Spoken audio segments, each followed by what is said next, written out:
What's up? Welcome to Project Freelance. So I gotta let you know this episode was actually recorded during quarantine, so it's a bit of a longer episode. We talked for quite a while about freelancing and filmmaking, and there's a lot of back and forth in this episode. It's definitely one of my favorites.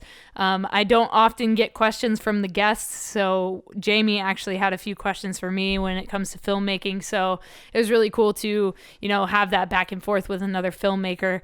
So this is Jaime Bennington. He is a musician, he is a writer, a director for films. He also runs an Airbnb. If you guys missed the episode about the coronavirus, tips for freelancers during the coronavirus outbreak, you should definitely go back and check out that episode. Jaime had a lot to say, and he had a lot of insight on what's going on in Arizona as far as the corona outbreak goes. And so, yeah, definitely check that episode out. I will link it down in the description. But before we get started with this episode, I have to let you know that I have a book out called No Tracers, an Urban Explorer's Diary.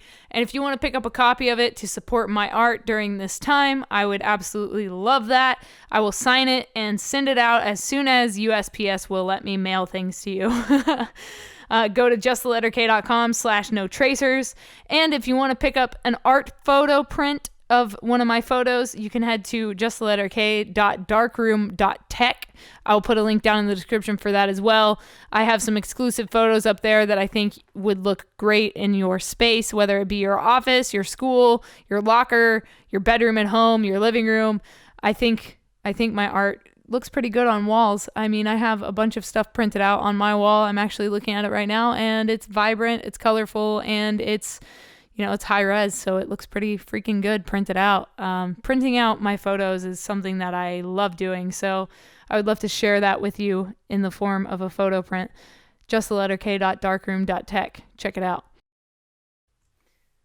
Other than the book and the photo prints, there's a bunch of affiliate links down in the description for things like camera gear, backpacks, solar chargers, things that will help you track your expenses for tax season next year, because I hope you've already paid your taxes unless you got an extension.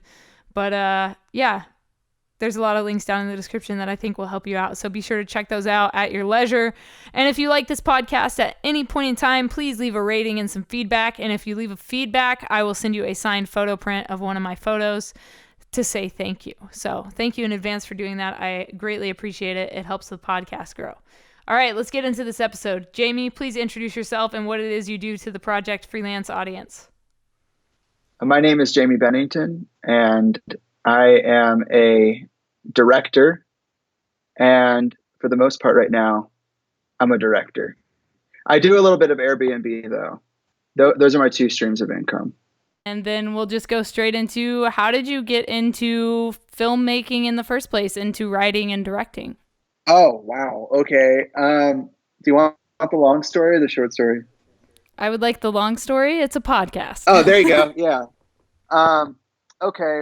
Well, it started in my youthful years of 7. No, I'm just kidding.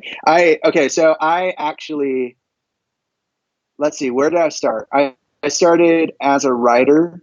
I wanted to be a writer so bad that I would write a bunch. I guess I didn't know it was called fan fiction at the time, but I would write fan fiction, and just like make my own stories up with the characters.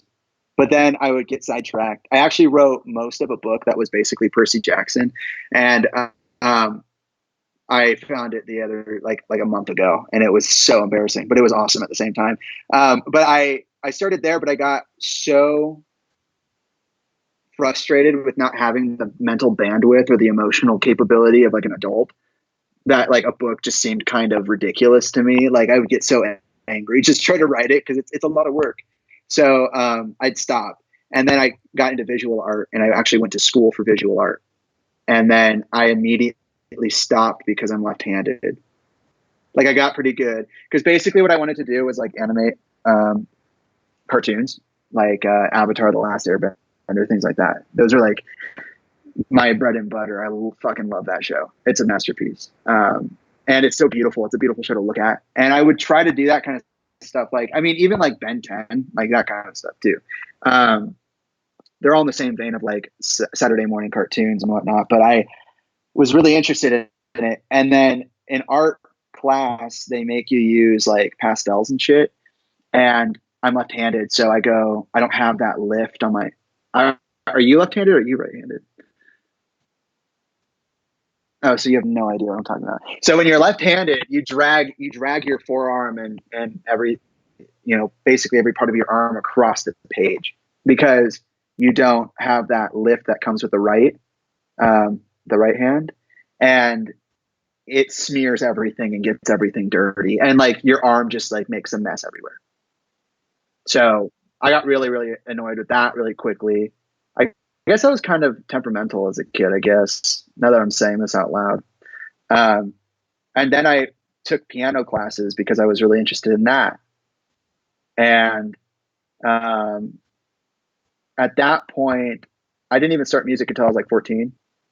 And it was by force. My mom got me a piano and was like, here, you play this. And I was like, okay. But it was because I had expressed interest in music. It wasn't just because she was like, I want you to be something. So that happened. And I basically never left the piano. So during that visual arts period, I was really into music. I hadn't quite started writing yet. And then, and I promise this goes back to the topic. I became a musician officially through training and all this stuff. I studied classical piano for like 6 years after that, and then became a composer and all this stuff because I went and saw Sherlock Holmes, the Guy Ritchie movie with Rachel McAdams and Jude Law and Robert Downey Jr., which is still a fantastic movie. And the music just like blew my mind.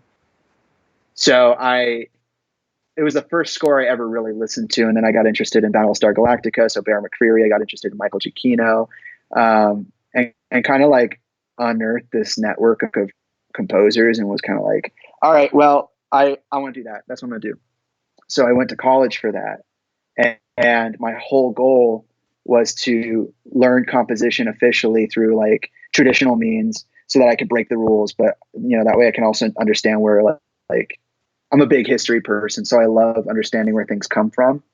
And, getting trained in a traditional fashion, you start to learn, the people who started the whole idea of composing. And, you learn about really influential figures like Schumann or Brahms, Shostakovich, people like that. And to me, that really enriches, my music. But on top of that, it has a dual function of like, as a film composer, you have to know so many different kinds of music, and you have to know how to do so many different things because you don't know what your projects are going to call for.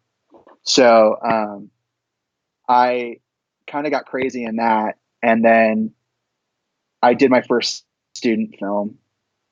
And that one was actually, I don't know if it was my first, but the first one I remember was Jet Bravado. It was directed by my friend Yadira.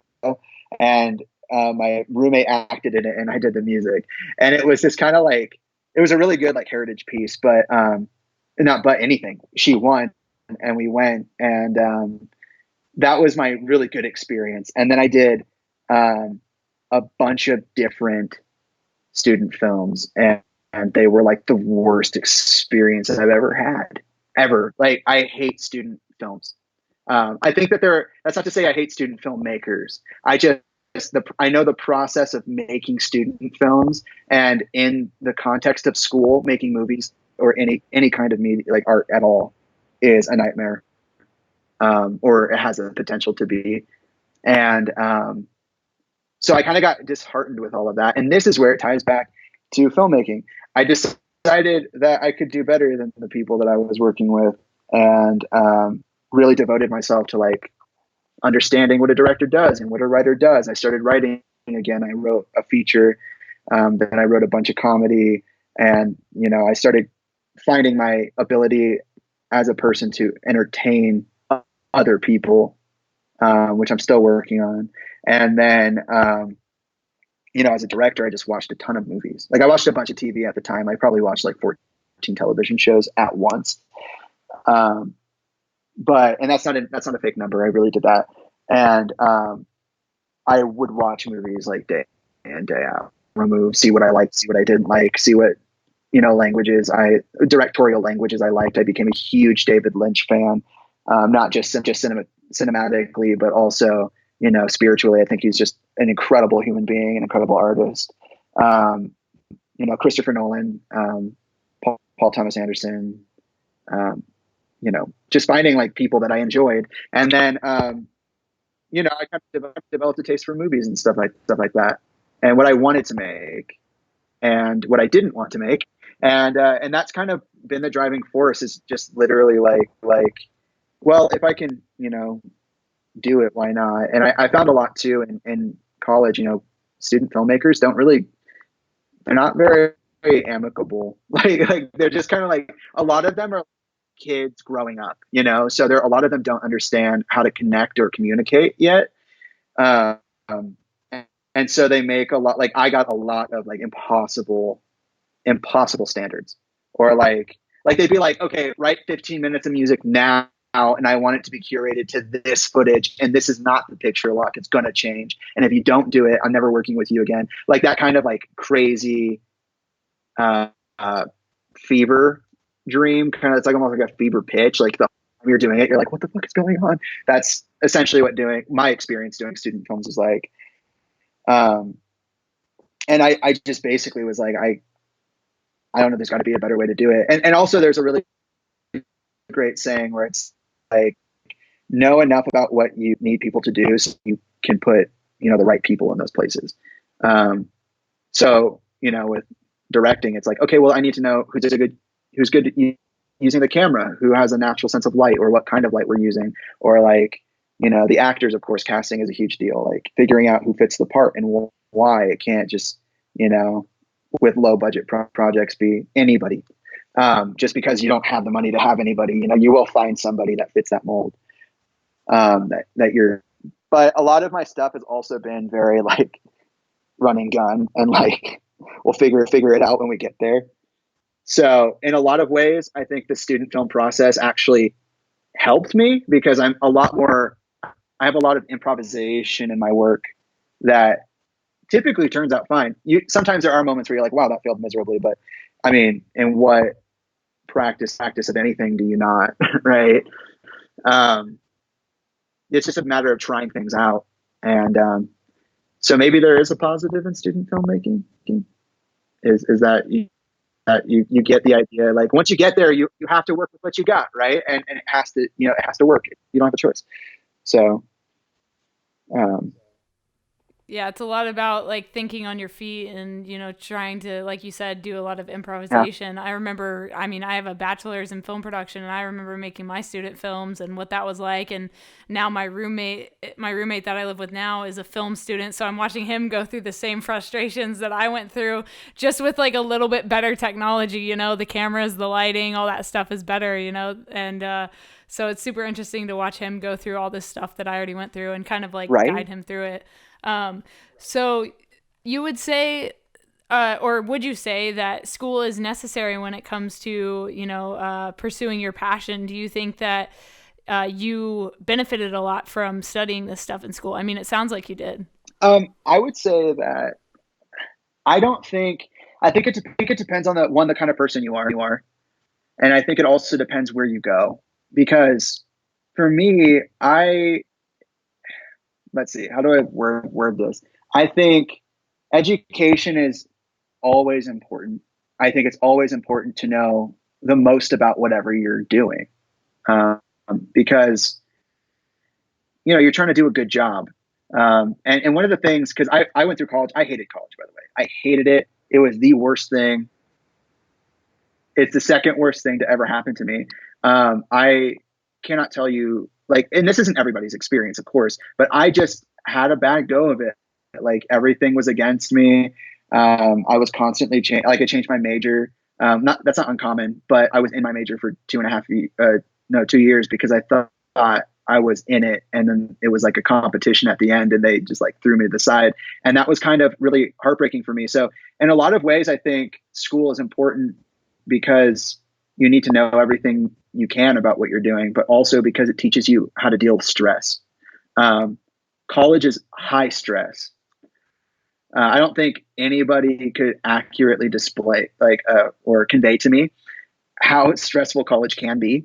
It has its moments of lucidity where you're like, wow, this is actually kind of nice.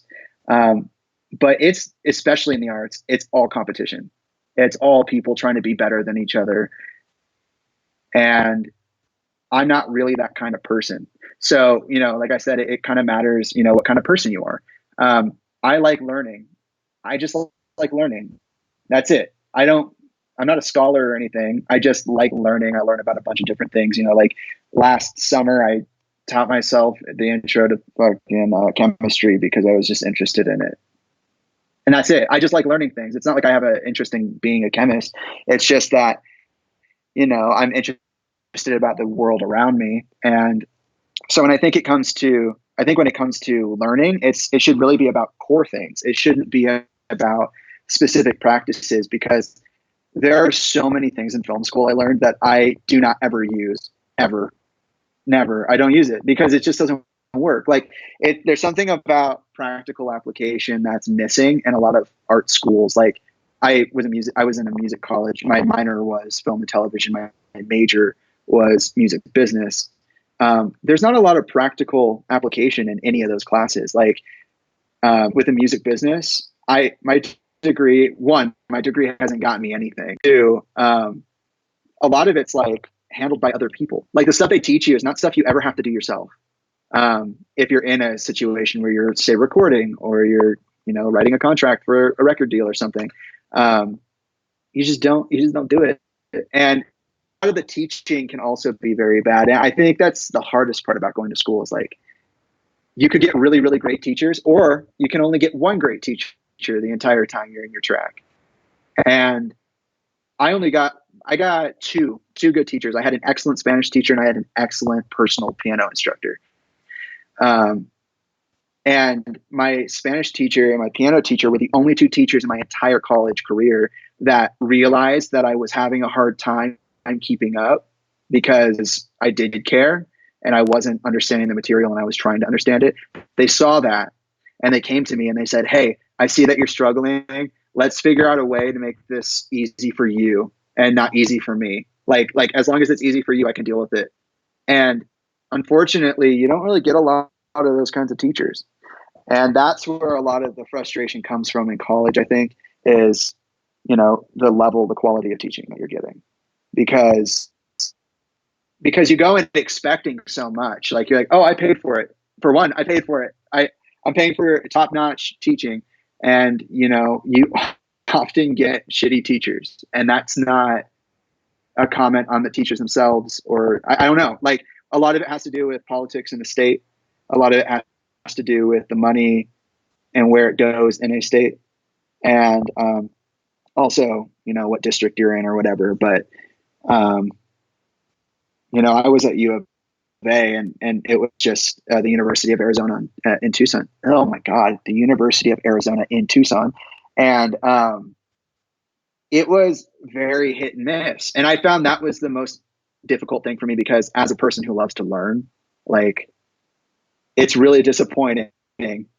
Not just for yourself, but for your teacher, for your image of your teacher, to not get what you thought you were going to get or what you hoped to get. I went into like music theory classes expecting different things than I got when I went into music theory classes. Because honestly, music theory should just be history. It shouldn't be practical application. And I think that's where a lot of like college education gets mixed up. Is like they think they're being practical and they're not being practical at all. I just did my first short film, which is, it's a longer short film, but it's kind of my director debut, if you will. And I learned more doing that and going through the process of, raising my own funds, making my own business, casting, scheduling, everything myself, and just going through the motions and just doing it than I did ever in a film class, ever. I just think, I don't know, because I did a couple of production classes and they were like, this is how you turn on a camera. And you're like, wow, the teacher can barely do it. And that was the funny part is like the teachers I once watched a teacher in my production class spend 40 minutes of the 1 hour class trying to put a tripod together. Like that's the kind of stuff that I get scared for people going to college. It's because it's like, nobody checks that. Like you ask the film department, they're like, I don't care. Like it doesn't matter. But to you, it matters because you just lost an hour. You just lost 40 something minutes because your teacher said she was the shit and now can't put a fucking tripod up. So it's like, there's a lot of that where you're like, man, I don't know, but there is something to be said about just learning, like the practical application stuff. Not so much. It's not so good, but I also had classes on the history of television and the history of film and where the box office comes from and what seasonal cycles look like in television. That stuff is so important. And it's stuff you will learn about the more you work in those industries, but it's something you should already kind of know when you get into it. There's a very big difference trying to submit a pilot in pilot season than trying to submit it at any other time of the year for television. And to know that, that's an advantage. So college and education, yes. College is it's not all it's cut out to be. If it got you a job, if your degree got you a job, I would say go for it. but my degree has never gotten me a job. Good faith to go for it. I would say education is though. Yeah, I was gonna say, yeah, my bachelor's in film production has not gotten me a job, but my experience as a filmmaker has gotten me a job. Yeah. So I mean, that's great. As long as you, I think, learn the fundamentals, whether it's in college or on YouTube. I think that either way, as long as you learn those fundamentals, you should be good to go. Yeah, exactly. Like if you have a question of how a camera works, go to YouTube and type in how does a camera work? And then it will come up with like a bunch of different ones. Is it a film camera? Is it DSLR? What is it? And they'll show you how it works bit by bit. You don't need to go to college for that. And that's kind of honestly various benefit of living in this age is like you can just go on the internet. And of course, you also have to be really smart about the sources you use because like if you're watching one camera video, watch 3 more and see how all that information overlaps because maybe somebody doesn't know something or maybe somebody's skewing something to a certain degree. That's always important, is making sure you have good information, not just that you have information. But yeah, my degree hasn't done shit for me. I just did a commercial, or I was just that commercial I was talking about earlier. The big thing was that well, no, I haven't done commercials, but I've done short film, and they're like, okay, well that could work. Like let's take a look at what you've done. As long as you have something you can show, that's when people get interested. But if you're like, yeah, I have a bachelor's in production, I know like everything I could do with lighting and how to work a camera, and I know how to schedule things, and like none of that matters if you don't have something to show for it, which is kind of a catch-22 because you're like, well, I can't get the job without having made something, but I can't make something without having the job. So at that point, that's where freelance comes in, and it's just like, okay, well, I have to make something no matter what. So I'm just gonna find the jobs that allow me to do that, and then stick with it for as long as possible. Because I mean, you know what I'm talking about. You put a book together, you have your podcast, you travel a lot to do a number of things. But if you didn't do that, you wouldn't be able to make anything because you'd be stuck doing a normal job. And that's actually the number one advice I got from any executive person in like film or television, is don't do the track. Don't do it. Like if you want to be a producer for the rest of your life, work here. But nobody's going to take you seriously outside of that job. So either you need to take the leap and just do what you need to do, or you can do this job and you can start off in the mailroom and you can work your way up the ladder and you can eventually run the company maybe. And that's all your job is, because with those normal jobs, you get stuck in the bracket of like, oh, well, if I work hard enough, I'll get promoted. So I'll have to work less, but then you have to work harder. And it's a lot like that in the film industry where you don't get less work, you get more work. And yeah. So it's kind of a nightmare, and they don't support you at all. That's the thing too, is like the industry wants you to like do all this work and they're not going to help you do it. So, which I'm sure plenty of too. Yeah. No, definitely. It's a challenging world, but what else would you rather be doing? You know what I mean?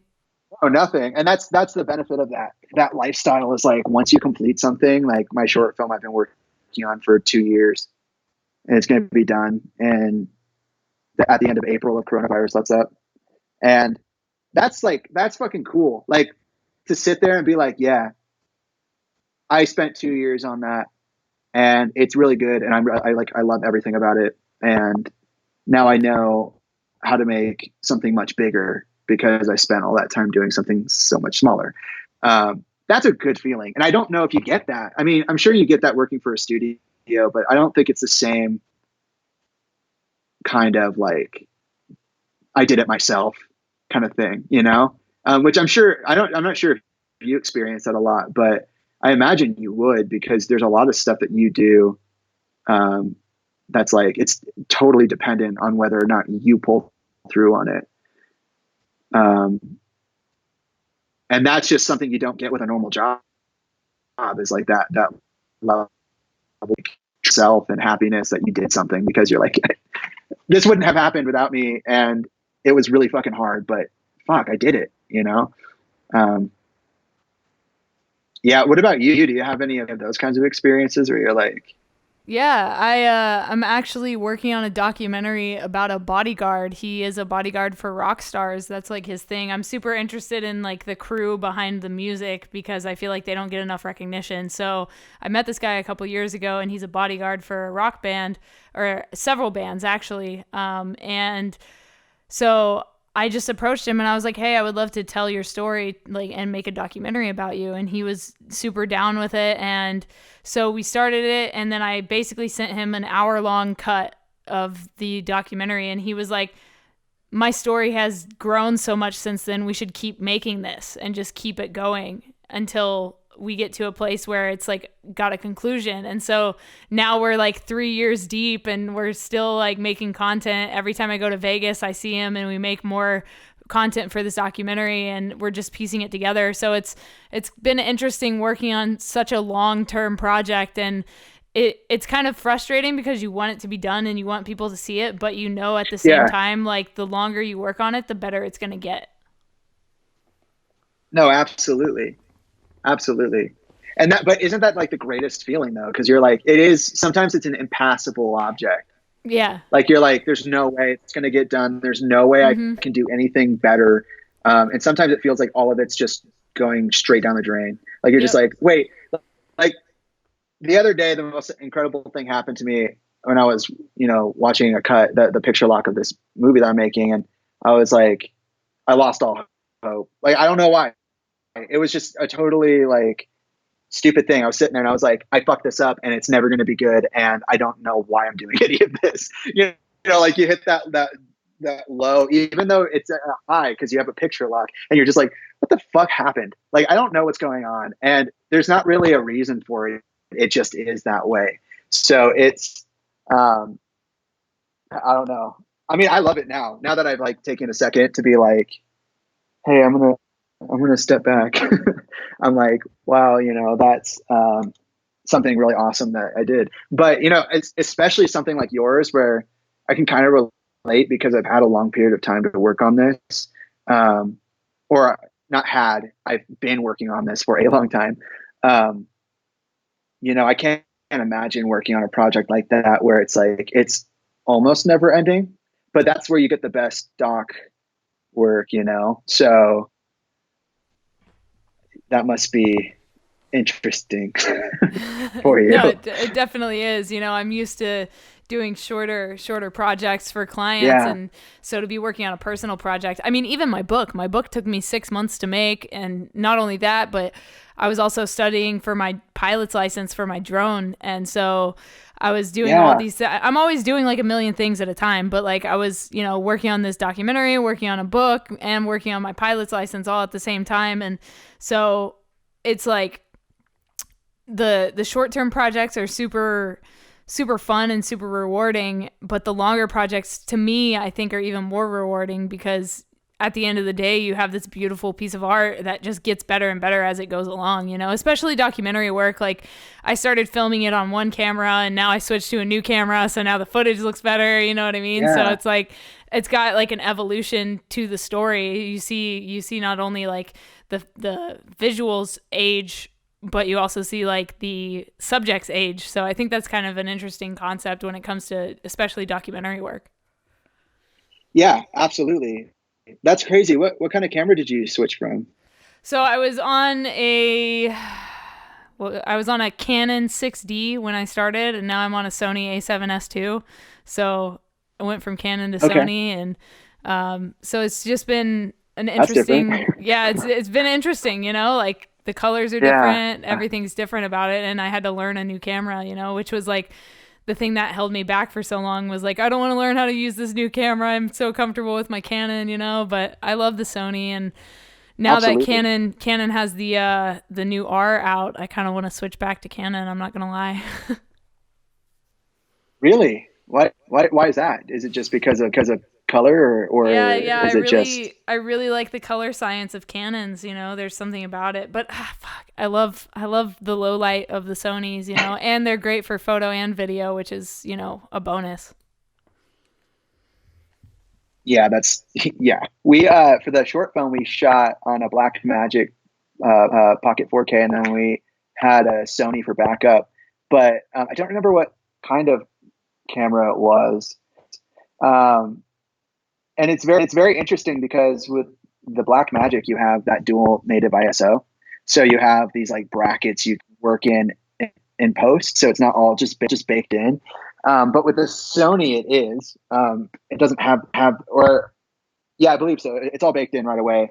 Um, and one of the interesting things for us was like, okay, well, how do we blend that Sony footage with the Blackmagic so that it looks there's some kind of it doesn't have to look exactly the same, but it has to look close enough. And that was really interesting to like get into that technical issue because it's really close. It's if you know too much. I think that's where the problem comes in. If you know too much, you're like, no, but there are these points that are off, and you're like, yeah, but is anybody going to notice that? Do you have like with that being said, do you have a point in the documentary where you're like worried people are going to see the difference? Is that something you're flaunting, or is it something you're trying to smooth over? Having different, So at this point, I'm kind of okay with it being, how it is. I'm not really trying to like correct it, if you will.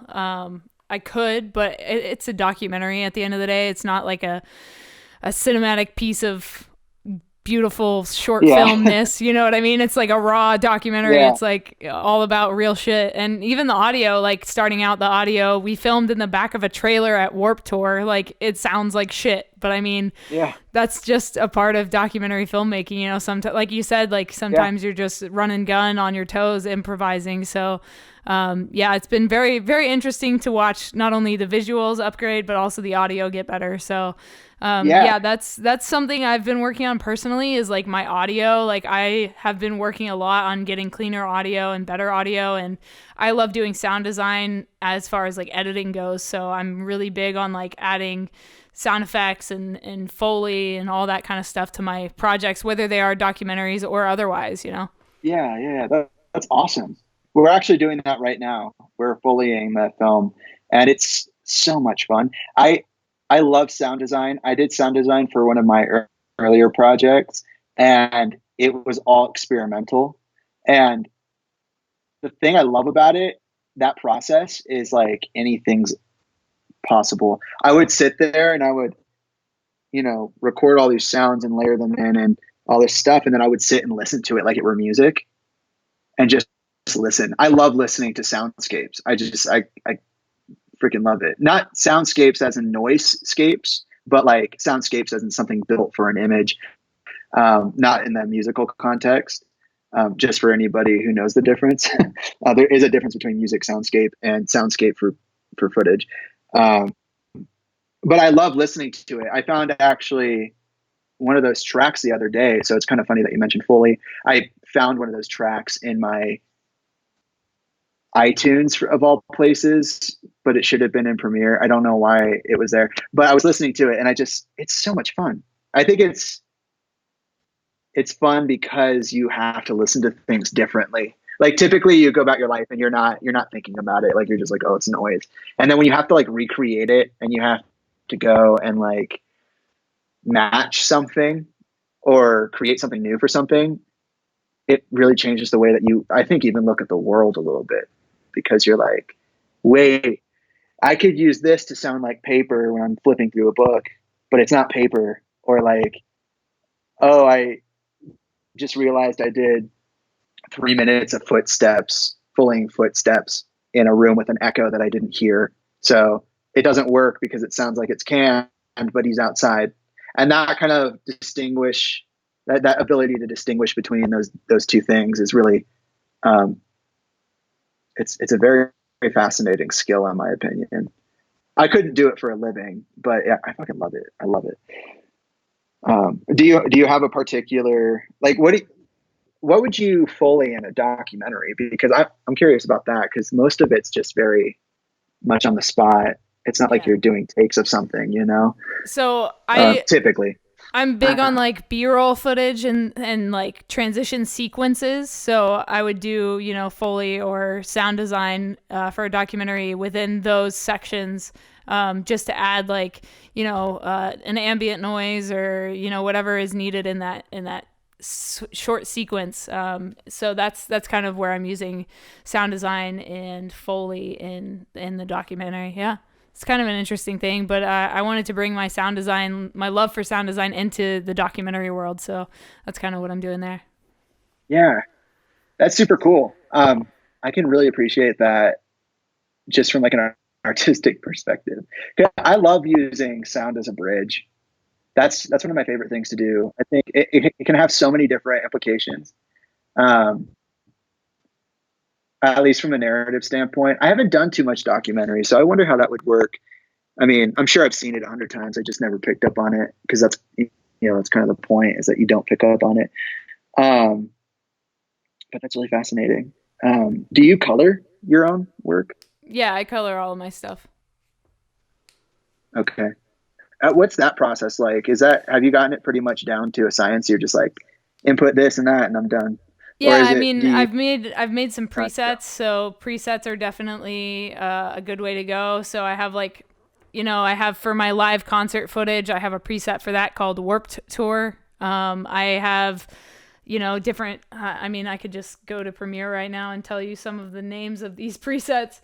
I've got like. Do you have fun naming them? Oh yeah, totally. Like I have Life on Mars has a lot of the reds pulled out, like, so it's like a more red hue. And then I've got like Ink Blot is a black and white setting that I have, or black and white preset that I made.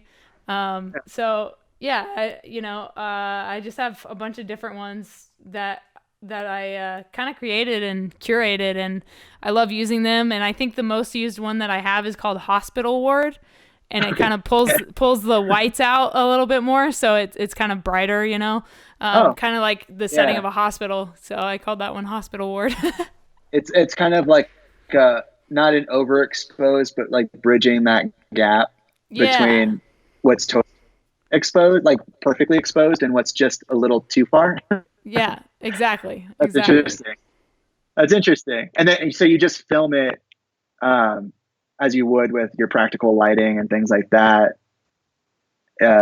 or do you film, like, I guess, because it's a documentary, so you wouldn't really worry too much about lighting, but like, how does that work? I'm curious, because like lighting for I a can't documentary? even think about that. Yeah, like lighting for a documentary, especially when you're considering presets like that. If you're doing documentary work, you're not necessarily providing fill or anything like that. So how do you how do you do that? So personally for me, like when it comes to doing a documentary, I know that my interviews will probably have a preset, because I can light for an interview, you know what I mean? Yeah. and no matter what setting we're in, we can figure out lighting for an interview. And then for the other stuff, like the B-roll content that I'm filming, that I don't really think about the color grade beforehand. That's more of an afterthought. Just because I'm more so focused on the actual storytelling than the color grade. Yeah. But I do film everything as if it was already edited. So I already see the picture edited in my mind, and then I just kind of reverse engineer how I create it. Interesting. Okay. Yeah, that's interesting to me that you have such a process behind it. Like you totally know what you're doing. There's not a question of like, well, I'm not really sure how I would, it's like, no, I do this very specifically. I like that. That's cool. Some people don't know. Some people are like, I don't, whatever looks good, Like I just figure it I out. just pick up But the camera and start shooting. yeah, no, pretty much. And that's not bad. It's not to say No. that that's like something that's, horrible or stupid or anything. It's just like people like that typically, it's interesting. They do have a process. They know what it is, but they don't know how to talk about it. So they just don't, quote unquote, have one. But I always love hearing people's process on certain things where to see how articulate it is. But it seems like you pretty much, yeah, you got that under wraps. Like you just know what you like. Yeah, totally. And that's always been a fun thing for me, is like figuring out that I don't like certain things when I go to make something. Because you think, like, I don't know, I'm always a very like rambunctious, like, well, let's do this and see what happens. And people are like, but that's like, people do that with these big old crews and shit. I'm like, yeah, but let's figure it out. And sometimes it works really well. And you're like, wow, how did we get that whole like studio looking bit when with only two people? Or sometimes it fails miserably. And I love the process of figuring out what works and doesn't work in any phase of production. So for you, what does your process look like?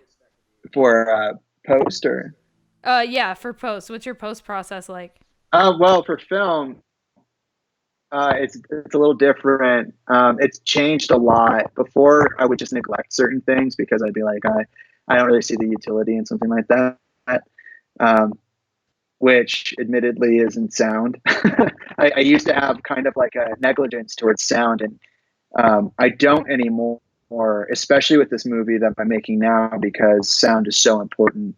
But I also think it's a matter of like what you're working on, because my film currently needs a lot of noise.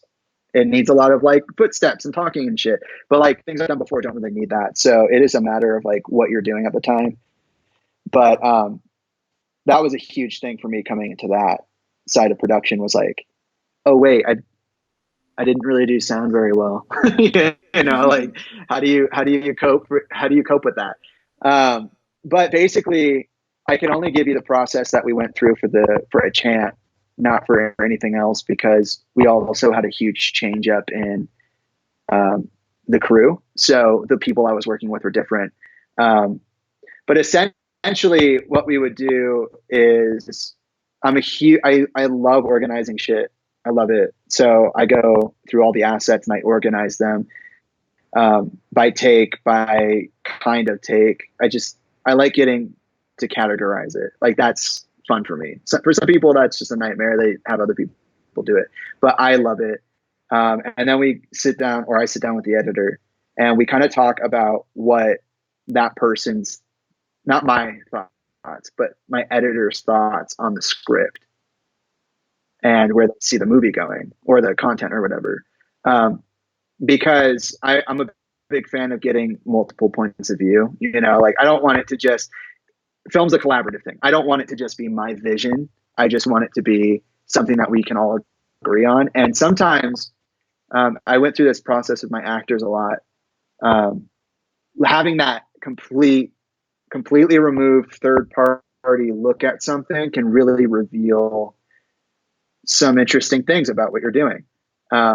It can definitely turn a performance. It can definitely change a performance entirely. And with my editor, it was really interesting because we sat down and he was like, no, I see it. I see everything that you're seeing. And I'm like, you do? Like how can you measure that? And he was like, yeah, no, we'll just figure it out. And he just genuinely was interested in my point of view. So I showed him what I wanted, and we got through a lot of it. And, you know, one of the things that happens a lot with what I'm working on is that there are some sequences out of order, meaning that they were written a certain way, but they don't belong in the film that way. I trick myself. I don't know how I do it. I just like, I watch it and I'm like, this is horrible. Like, why did I do it this way? And then it's just a different combination of that footage. So it's almost like writer's block or something. I don't know. Like, I didn't decode it good enough when writing it. But we had a lot of those moments where he was just like, I don't think this is good. Let's flip it. And he almost knew more about what I wanted to do than what I wanted to do in my own head. It was weird. It was very cool. And then we often would go out of our way to, and this happens a lot when I work on things too, go out of our way to make the stranger aspects of the production work. Like, a lot of my effects that I use in my filmmaking are all practical. They're not really CGI'd in or anything like that. So, you know, we had a scene in the film where there was this kind of strobing effect, but we had to cut through multiple different kinds of footage or different takes from different perspectives. And those like interlinking parts is really interesting because, like I said, a lot of the stuff doesn't come out decoded quite right. So in the script, it sounds like one thing, but it's shot as a different thing. And basically the whole beginning process of editing is just sitting there and figuring out exactly how those special effects, how those like weird interlinking pieces that are there but not there, and where they go and how to do that. That's essentially what the editing process is like. And then we probably run through it like 5 or 6 more times for this film. We probably, I mean, I did the math. We did about 115 hours of work on the edit before we got picture length. And it's very specific. Like, I will literally go and sit and watch the half-second mark count by just to get the right interlocking of cuts, in my opinion. That's the way they work. So I'm very much about the small things, and that's why it takes so long. Is my editor and I will literally sit there and go, okay, I want a second off the front, or I want half a second off the front, or I want this black portion to extend to 15 seconds. And there's not any sound that's really prevalent throughout the film because we had to Foley a lot of it. The music's a bit off, where my composer's in the middle of doing it. So essentially we're editing a film with no sound, no music by seconds, like just literally time counts. And those change. You've used Premiere before, so you understand it. Like, editing in the back is not necessarily super easy. So I use time codes, and we often sit there and we edit from the back. So we actually don't edit from the front. Yeah, so we cut back so that way we don't fuck up the time code at all. Wow, that's and that genius. is also Holy a shit. really interesting way of looking at the movie because it makes it look weird. Like, you're looking at it and you're like, okay, I'm going backwards by like tens of seconds, and I don't know what's going on in the movie. That's a pretty big indicator. Like, I should be able to look at the image and be like, I know exactly what's happening. That's my opinion on that matter. And that's the way I treat it. So it's like, I don't just watch it forward. When I do the edit notes, I watch it forward. When I edit it backwards. So I have this kind of weird back and forth with the cut that is very personal and very, very like down to the most microscopic detail. And that's just kind of, I don't think maybe that's atypical, but I don't think that's super atypical for narrative filmmaking because you do have to make a point so specifically. You do have to keep people entertained. So there's kind of a necessity there. But with my editor, it's really fun because we just sit there, and even though it gets boring, like, we're just kind of like making jokes. One of his big quirks is like slowing things down. He loves slowing shit down, and it is really funny. We had this outtake I posted on my Instagram where we were doing the Twilight Zone intro, and like an acapella Twilight Zone intro, and we slowed it down to like like 50% or whatever, and it's pretty funny. And we almost thought about doing a whole cut like that, but we thought that people would take us seriously like that was what we did with our time. So we did not. But yeah, so we go through that editing process, and when I'm very, very sure that that's what I wanted, we go to sound, and he records all the sound in house because he has like all the material. And by the way, this is like not a studio. This is like a home. He has like, I wish I met him earlier because he has so much good shit that I didn't get to use. But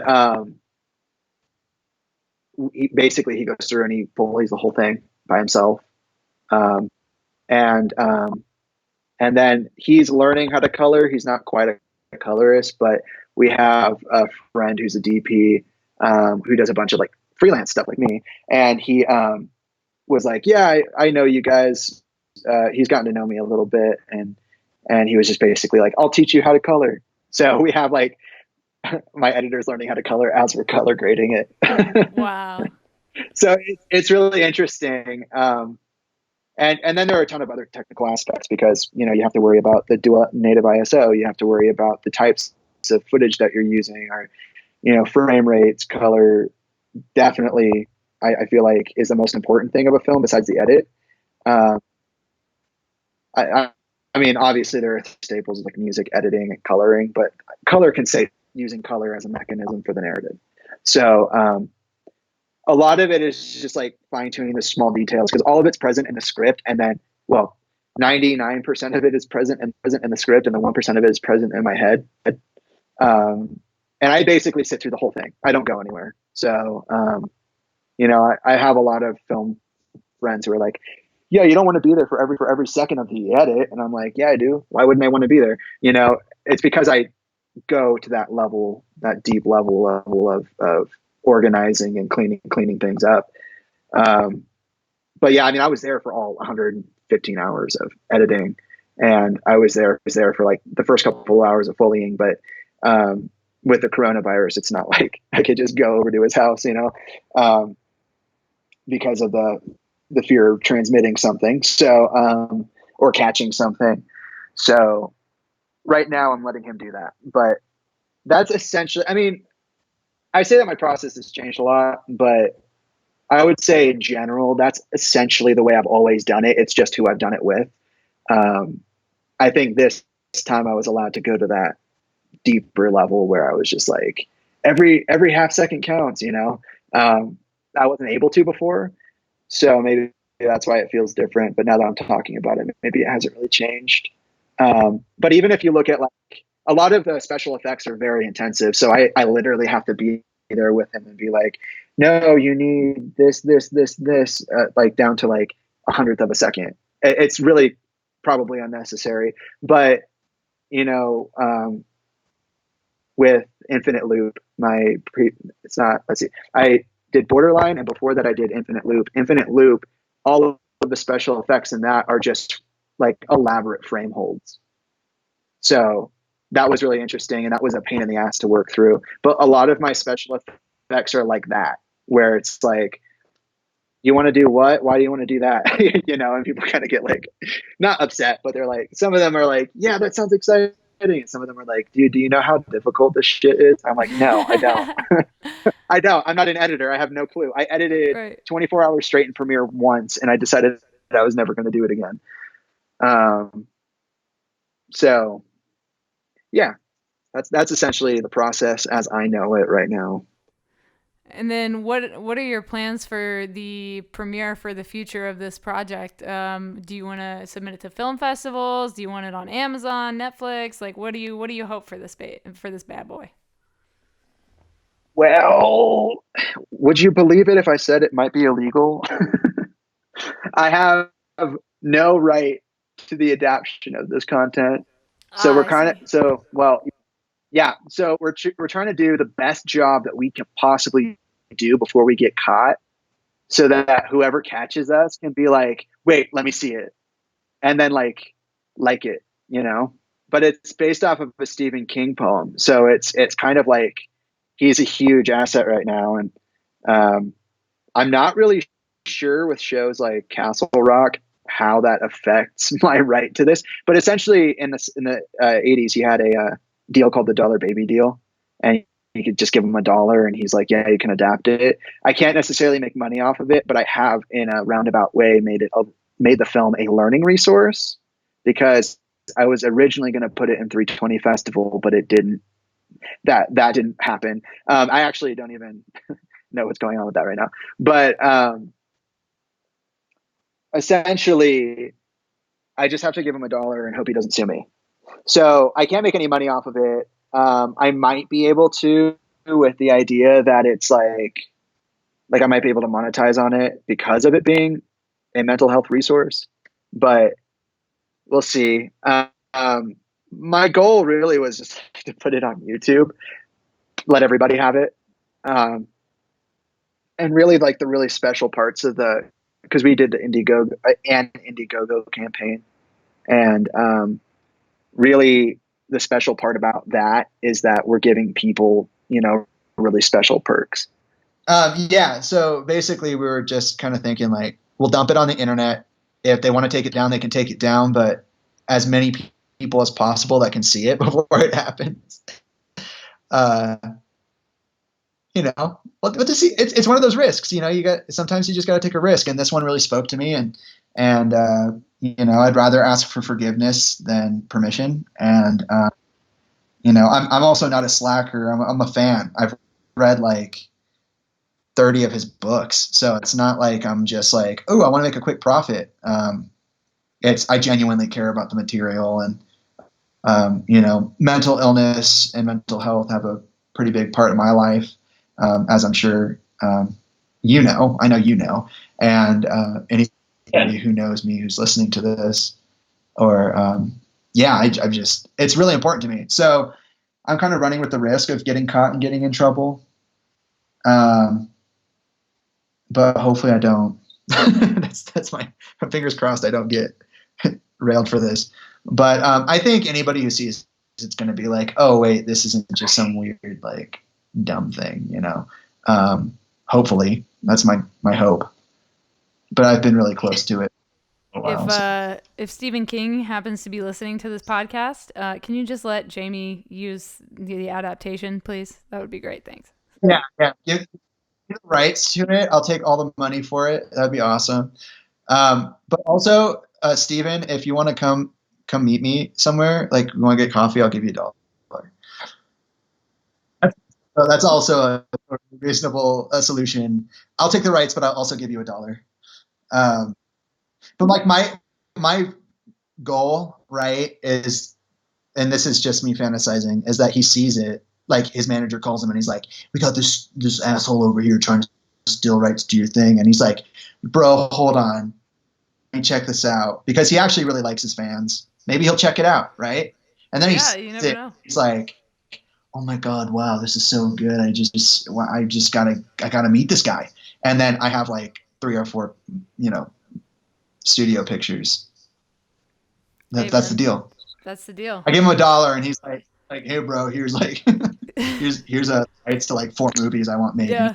Only you can do it. Only me. But of course that's not how real life works. So I would just be happy. I tweeted him way back when I started this, when I had a much bigger social media influence or presence, I guess. And I was like, hey, I'm going to make something. Can I send you $1? And he never responded to me. So I have that on record as me trying.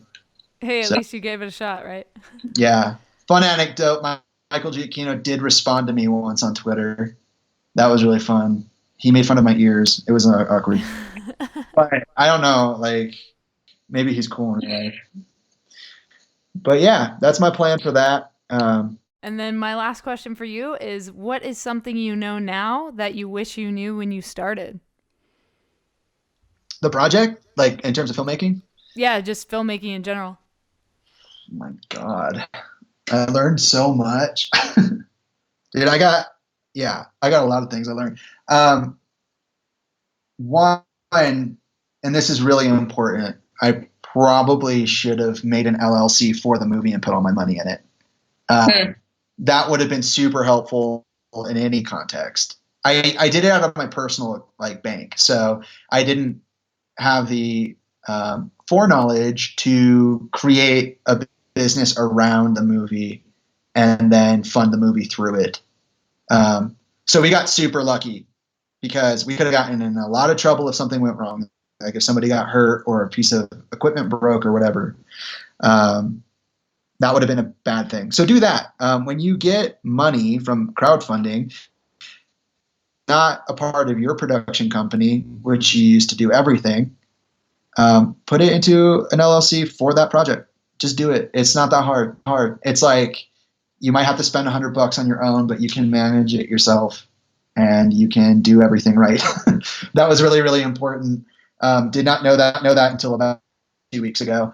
And then another thing I learned was that I probably should trust my gut more. And I have started to do that a lot more since I started filming this, because there are so many shots in the movie where I was like, everybody on the crew was like, dude, we can't do that. We don't have enough time. We don't have enough equipment or people or whatever. And I was like, okay, let me reconfigure. And then I went back to the drawing board, like on set, rewrote the way something was going to happen. And then was like, okay, we're going to do this in a single take, or okay, we're going to do this with this or these lights or that. And, I think you get pushed back immediately. And I think that's why I was so scared to do it. But, the only thing you can ever do is fail, right? So it's like, you're either going to fail because you didn't do it, or you're going to fail because you tried.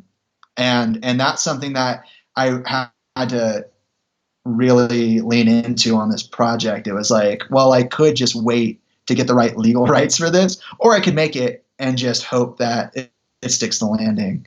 And I'm way more happy that I did that, because otherwise I'd be sitting on my ass all the time just trying to figure something out. And I think to your crew and your cast look at you a little different when you take the leap and you stick it. It's not about theatrics. It's not like, oh guys, watch what I can do. I'm going to scare you all and see if you trust me afterwards. It's more like they trust you to take that leap. And then once you land and you make that landing and it's a strong one, even if it's a little shaky, they tend to be a little bit more like, okay, you can kind of do whatever you want now. Like I trust you to make the right decision in that way. That's what they mean. It's like, I trust you to do that. And I think that's also a natural part of the process. It's just like things change and sometimes you have to do things that you didn't think you were going to have to. And not being afraid of that, just being like, okay, well, this is what we got and now we got to deal with it. And we've hit a couple of parts in the production where we've been like, oh shit, we fucked up really bad and there's no coming back from it. And what do you know? There is always a way to come back from it. And, that's probably the most valuable lesson is that there's always a light at the end of the tunnel. And if you're going to make that risky decision, you better make it. Don't hesitate on it. I mean, that's just done wonders for me, just taking that leap. So I'm trying to think, I learned a lot. That really is like a generalization of what I learned, I think pretty much everything could probably fit under that umbrella, but, also like run sound on everything. I don't like one of the things I admit, I wasn't as vigilant on it because again, most of my sound I did in post, I redid it completely for my other projects. If I did do sound at all, even the camera mic, run that fucking mic. It doesn't matter if it's good or bad, because if you're Foleying at any part of the process, which if you're doing narrative filmmaking, you're going to Foley, you need reference sound for one. So even if it's bad sound, you still know what it kind of sounded like when you were in that room, because room tone's really important, what that person's voice sounded like, what that envelope sounded like, what that footstep sounded like. And then you can kind of like figure out which sounds were most important and then rebuild those sounds based on that knowledge. But you can't do it at all if you don't have audio. So roll your mic. Hands down, probably the biggest issue with my movie right now is that we did not roll enough of that mic. And it's not anybody's fault in particular. We didn't even have a sound crew, so we're lucky we have sound at all. But for any of you amateurs out there, don't make that particular amateur mistake, because you can hide a lot of your visible mistakes in the footage by having good sound, and that's a fact. 100%. So those are my 3 bits of wisdom on that. No, that's great. That's, some people are like, just don't even know how to answer that question. So you gave a lot of insight there. If anybody wants to hire you or find you and pick your brain some more, where can they find you online and how can they get a hold of you? Honestly, it's probably going to be my Instagram. I look at and answer most any message, any DM. My website is down right now. I'm currently reaching it, and I honestly think that's probably the best. That or my SoundCloud. My SoundCloud is just my name, Jaime Bennington, and then my Instagram is not my name. My Instagram is Awesome Frisbees with a Z. I love it. Like amazing. A frisbee throw. I honestly wish it was different, just because I started my Instagram as a mock account. It was supposed to be a joke, and now I use it for like all of my networking. So, it used to exclusively be pictures of my foot. Wow. You were making an OnlyFans before OnlyFans. Oh, I was a what? OnlyFans. You made an OnlyFans account before OnlyFans existed. Yeah. I was a angsty high schooler. But essentially I was like, Instagram's stupid. Why post pictures of yourself? Blah, blah, blah, blah, blah. And I posted pictures of my feet to like make fun of people who took pictures of themselves. And now I don't use it as much as I did when we were doing the first couple of shoots for the production or the Indiegogo. But, like I still post. Like I kind of have to, because it's where people go to get information on what I'm doing, which is important. But it's kind of funny how that turned around. So Awesome Frisbees is an immature handle made by an immature child who is now a grown man and now has no way to change it, because that's what as. So the ghost of social past. All right, Jaime, thank you so much for coming on Project Freelance and sharing your insight with my audience. I appreciate you taking the time out of your quarantine to do this. Yeah, it was nice to talk to you. Thanks for having me. So this was my podcast with Jaime Bennington. I hope you guys enjoyed this episode. If you did, hit that subscribe button. And if you're already subscribed, have you left feedback or a rating? It helps the podcast grow on the iTunes charts. So if you do me a huge favor, and no matter what platform you're listening to this on, head over to iTunes, download Apple Podcasts, and leave a rating for me. Give it 5 stars if you liked it. Give it whatever you feel it deserves. And if you leave some feedback as well, which is where you actually put like a comment in the comment section about the podcast, and you leave some feedback, I will send you a signed photo print of one of the photos that I've taken from either an abandoned building or from NASA or from one of my many travels. I will send you a signed photo print just to say thank you for leaving feedback on the podcast. If you guys enjoyed this episode, like I said, please hit that subscribe button and come back next Monday at 7 a.m. Pacific Standard Time for another episode. Again, thank you for listening to Project Freelance. My name is Kay Anagonio. Stay strong, keep enduring, go out, and go create something.